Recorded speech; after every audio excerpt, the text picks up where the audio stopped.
Chapter 27, in which Passepartout undergoes at a speed of 20 miles an hour a course of Mormon history. During the night of the 5th of December, the train ran southeasterly for about 50 miles, then rose an equal distance in a northeasterly direction towards the Great Salt Lake. Passepartout, about 9 o'clock, went out upon the platform to take the air. The weather was cold, the heavens grey, but it was not snowing. The sun's disk, enlarged by the mist, seemed an enormous ring of gold, and Passepartout was amusing himself by calculating its value in pounds sterling, when he was diverted from this interesting study by a strange-looking personage who made his appearance on the platform.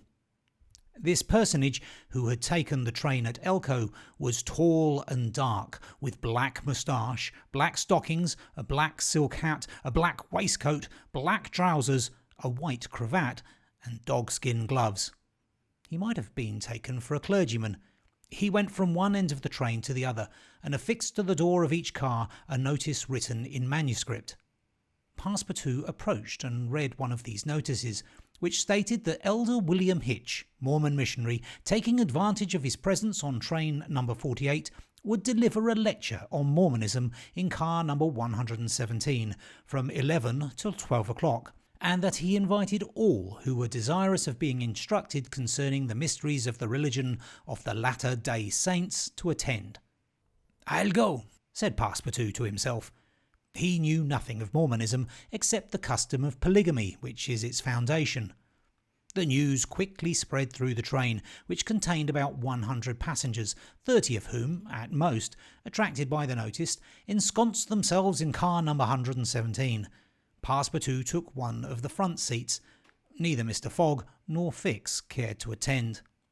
At the appointed hour, Elder William Hitch rose, and, in an irritated voice as if he had already been contradicted, said, "I tell you that Joe Smith is a martyr, that his brother Hiram is a martyr, and that the persecutions of the United States government against the prophets will also make a martyr of Brigham Young. Who dares to say the contrary?" No one ventured to gainsay the missionary, whose excited tone contrasted curiously with his naturally calm visage. No doubt his anger arose from the hardships to which the Mormons were actually subjected.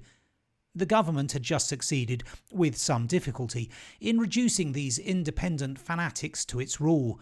It had made itself master of Utah and subjected that territory to the laws of the Union, after imprisoning Brigham Young on a charge of rebellion and polygamy. The disciples of the prophet had since redoubled their efforts and resisted, by words at least, the authority of Congress. Elder Hitch, as is seen, was trying to make proselytes on the very railway trains.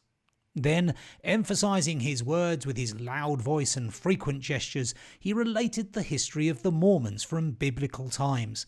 How that, in Israel, a Mormon prophet of the tribe of Joseph published the annals of the new religion and bequeathed them to his son Mormon. How many centuries later, a translation of this precious book, which was written in Egyptian, was made by Joseph Smith, Jr., a Vermont farmer who revealed himself as a mystical prophet in 1825. And how, in short, the celestial messenger appeared to him in an illuminated forest and gave him the annals of the Lord. Several of the audience, not being much interested in the missionary's narrative, here left the car, but Elder Hitch, continuing his lecture, related how Smith Jr., with his father, 2 brothers and a few disciples, founded the Church of the Latter-day Saints, which adopted not only in America, but in England, Norway and Sweden, and Germany, counts many artisans, as well as men engaged in the liberal professions among its members. How a colony was established in Ohio, a temple erected there at a cost of $200,000, and a town built at Kirkland. How Smith became an enterprising banker and received from a simple mummy showman a papyrus scroll written by Abraham and several famous Egyptians. The elder's story became somewhat wearisome, and his audience grew gradually less until it was reduced to 20 passengers. But this did not disconcert the enthusiast, who proceeded with the story of Joseph Smith's bankruptcy in 1837, and how his ruined creditors gave him a coat of tar and feathers. his reappearance some years afterwards, more honourable and honoured than ever, at Independence, Missouri, the chief of a flourishing colony of 3,000 disciples, and his pursuit thence by outraged Gentiles, and retirement into the far west. 10 hearers only were now left, among them honest Passepartout, who was listening with all his ears. Thus he learned that, after long persecutions, Smith reappeared in Illinois, and in 1839 founded a community at Nauvoo, on the Mississippi, numbering 25,000 souls, of which he became mayor, chief justice, and general-in-chief. That he announced himself in 1843 as a candidate for the presidency of the United States, and that finally, being drawn into an ambuscade at Carthage, he was thrown into prison and assassinated by a band of men disguised in masks. Passepartout was now the only person left in the car, and the elder, looking him full in the face, reminded him that 2 years after the assassination of Joseph Smith, the inspired prophet Brigham Young, his successor, left Nauvoo for the banks of the Great Salt Lake, where, in the midst of that fertile region, directly on the route of the emigrants who crossed Utah on their way to California, the new colony, thanks to the polygamy practiced by the Mormons, had flourished beyond expectations.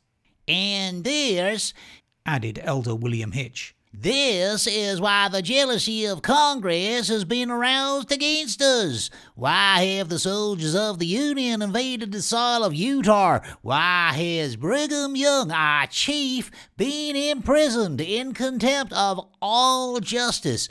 Shall we yield to force? Never! Driven from Vermont, driven from Illinois, driven from Ohio, driven from Missouri, driven from Utah, we shall yet find some independent territory on which to plant our tents. And you, my brother, continued the elder, fixing his angry eyes upon his single auditor, will you not plant yours there too, under the shadow of our flag? No, replied Passepartout courageously, in his turn retiring from the car and leaving the elder to preach to vacancy. During the lecture the train had been making good progress, and towards 12:30 it reached the northwest border of the Great Salt Lake. Thence the passengers could observe the vast extent of this interior sea, which is also called the Dead Sea, and into which flows an American Jordan. It is a picturesque expanse, framed in lofty crags in large strata, encrusted with white salt, a superb sheet of water, which was formerly of larger extent than now, its shores having encroached with the lapse of time, and thus at once reduced its breadth and increased its depth. The Salt Lake, 70 miles long and 35 wide, is situated 3 miles, 800 feet above the sea. Quite different from Lake Asphalt, whose depression is 1,200 feet below the sea. It contains considerable salt, and 1/4 of the weight of its water is solid matter, its specific weight being 1,170, and after being distilled, 1,000. Fishes are, of course, unable to live in it, and those which descend through the Jordan, the Weber, and other streams soon perish. The country around the lake was well cultivated, for the Mormons are mostly farmers, while ranches and pens for domesticated animals, fields of wheat, corn, and other cereals, luxuriant prairies, hedges of wild rose, clumps of acacias and milkwort would have been seen 6 months later. Now the ground was covered with a thin powdering of snow. The train reached Ogden at 2 o'clock, where it rested for 6 hours. Mr. Fogg and his party had time to pay a visit to Salt Lake City, connected with Ogden by a branch road, and they spent 2 hours in this strikingly American town, built on the pattern of other cities of the Union, like a checkerboard, with the sombre sadness of right angles, as Victor Hugo expresses it. The founder of the City of the Saints could not escape from the taste for symmetry which distinguishes the Anglo-Saxons. In this strange country, where the people are certainly not up to the level of their institutions, everything is done squarely: cities, houses, and follies. The travellers then were promenading at 3 o'clock about the streets of the town built between the banks of the Jordan and the spurs of the Wasatch Range. They saw few or no churches, but the prophet's mansion, the courthouse, and the arsenal blue brick houses with verandas and porches surrounded by gardens bordered with acacias, palms and locusts.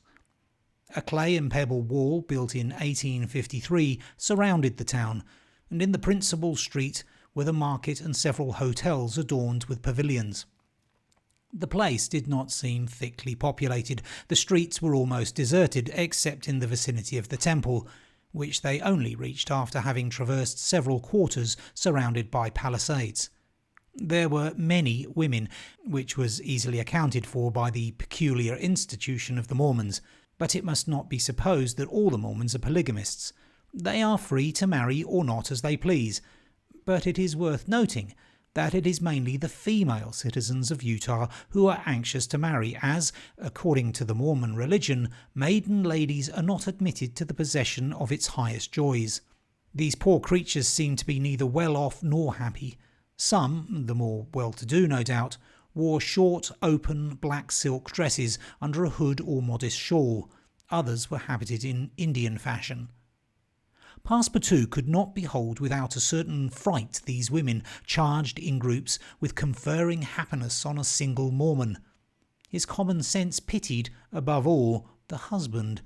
It seemed to him a terrible thing to have to guide so many wives at once across the vicissitudes of life, and to conduct them, as it were, in a body to the Mormon paradise, with the prospect of seeing them in the company of the glorious Smith, who doubtless was the chief ornament of that delightful place, to all eternity. He felt decidedly repelled from such a vocation, and he imagined, perhaps he was mistaken, that the fair ones of Salt Lake City cast rather alarming glances on his person. Happily, his stay there was but brief. At 4, the party found themselves again at the station, took their places in the train, and the whistle sounded for starting. Just at the moment, however, that the locomotive wheels began to move, cries of "Stop! Stop!" were heard. Trains, like time and tide, stop for no one. The gentleman who uttered the cries was evidently a belated Mormon. He was breathless with running. Happily for him, the station had neither gates nor barriers. He rushed along the track, jumped on the rear platform of the train, and fell exhausted into one of the seats. Passepartout, who had been anxiously watching this amateur gymnast, approached him with lively interest, and learned that he had taken flight after an unpleasant domestic scene. When the Mormon had recovered his breath, Passepartout ventured to ask him politely how many wives he had, for, from the manner in which he had decamped, it might be thought that he had 20 at least. "One, sir," replied the Mormon, raising his arms heavenward. "One, and that was enough."